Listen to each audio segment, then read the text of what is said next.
There will be several special guests tonight attending the State of the Union. Among them, Pastor Andrew Brunson, who was held in a Turkish prison for nearly 2 years, accused of spying.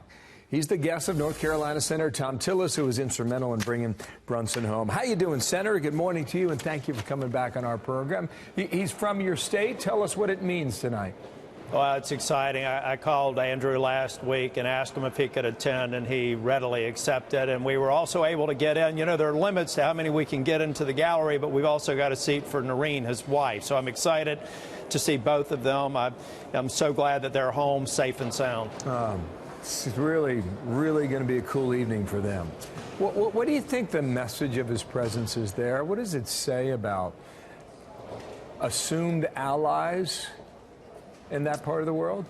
Well, I tell you, you know, that Turkey represents a real challenge for me. On the one hand, I understand how important they are. I'm the co-chair of the Senate NATO Observer Group. They're a very important ally and a very complex part of the world. But there are certain standards for NATO members, how they treat one another's citizens. And this was a case of just a miscarriage of justice that I got personally involved in. And I also want to thank the President, Secretary of State Pompeo, Senator Shaheen, a number of other members here in the U.S. Senate. 72 of them signed on to a letter in support of what we were trying to do. This is a real win, bipartisan win for the Senate, and we really appreciate the President's help.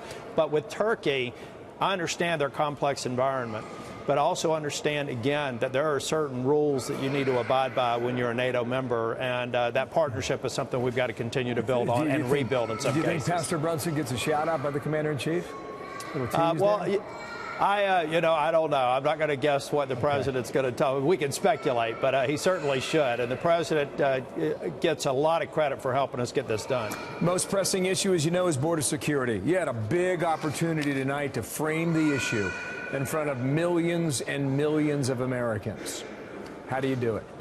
Well, I think that the President needs to create a vision of a secure border that involves walls or barriers, that involves roads, that involves high technology for being able to capture drugs, find human smugglers.